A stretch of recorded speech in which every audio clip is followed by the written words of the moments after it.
Sa kadugay na to pinaabot sa tong tilapia nga managko na ug karon makatilaw na gyud ta. Grabe murag bango sa iyang tiyan niya naapagi kangkong.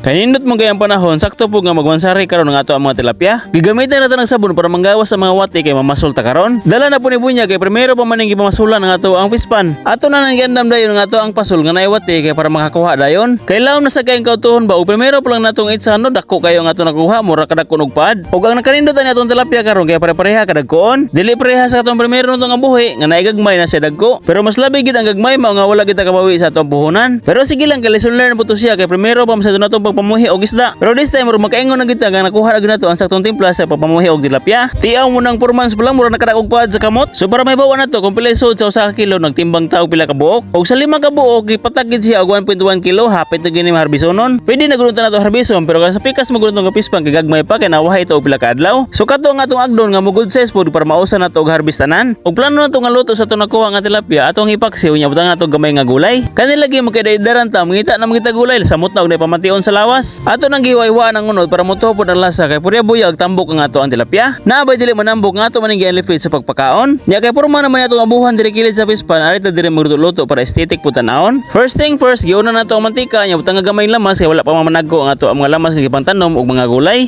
5 ra nakabog tilapia no pero puno-puno na gyud ang ato ang kaha. Gibutangan ra ta ng suka, toyo og paminta inato ra gud nga tirada. Grabe sa kadagko sa tong tilapia murag usar gyud kabuk atong mahurot ani ba. Ato lang nagidagdagan og tubig kay para ato maning ibahog. Og samtang bukal-bukal na siya nanguha putag kangkong diri sa atong gamay nga farm. Grabe initas panahon ron guys. Og pagbalik na to sa atong giluto nagbukal-bukal na og atong balihon ang atong tilapia kay para pud maluto ang ato nasa babaw nga part. Mao ginausa sa kanindot sa probinsya no, kung mamuhi lang ka og mananom dili jud ka maproblema og panudan. Gipawahay lang tan ang kangkong butang kay di ko ganahan nga maluto og maayo ang kangkong. Mas lami gutong ni kaon mo magkalaguto pa. Majigsara para na og asin ang atong gitimpla yan napoy gamay sili para pud napoy gamay hang sa atong giluto. Pila ra ka minuto no naluto na tan-awon pa lang lami na. Ug wala kita kagwanta no bisag wala pa naluto ang kanon ato na nang gihukad kay lami na kayo itilaw. Og sakto pod samtang galuto ta naabot sa tong gi-order nga mga plato nga kahoy. Nais manggod kung hingani nga atong gamiton nya butangan nato og dahon sa saging. Dako-dako na sa taog na invest ato ang mag-vlog para quality lang gitan-aw ng ato ang mga video. Bitaw sa katong magplano nga mag-vlog ayaw mo pagduduha og ayaw sa mo ka-blaka og problema kung napay klaro ang inyong content kay diha pud tagikan. Tinuod man gyud no dako kay tabang ang mag-vlog kay sa mo sige ra kag cellphone diha sige ra kag scroll nga way nang dawat. Okay nakahukad naman tano ato nang giplaster nga atong sudan diri sa atong gamay nga lamisa ug ari ra gyapon ta ngaon kilid sa atong bispan. Hamugaway manggod diri dapita ug pabor sa kayo sa hangin. Presko pa ang atong giluto, presko pa gyud ang hangin nga atong malanghap gikan sa kinayahan. Nindot ra ba pud pagaplastada ang atong kananan no kilid sa pispan kay nice ra pud ang ambience. Ug mao ni pinakaindot ako nga desisyon nga mopuyo tag balik sa probinsya. Magapokus sa pag-vlog ug naapatay gamay nga negosyo ug naapagid nato kuyog ang ato ang pamilya. Nakaingon kita nga sakto ang atong desisyon ug nanagita diri sa probinsya nag for good na. Kapila pud ka tuig nga trabaho sa syudad nga nalayo sa pamilya. Ana mo gina need man kita mo sakripisyo para sa ilaha.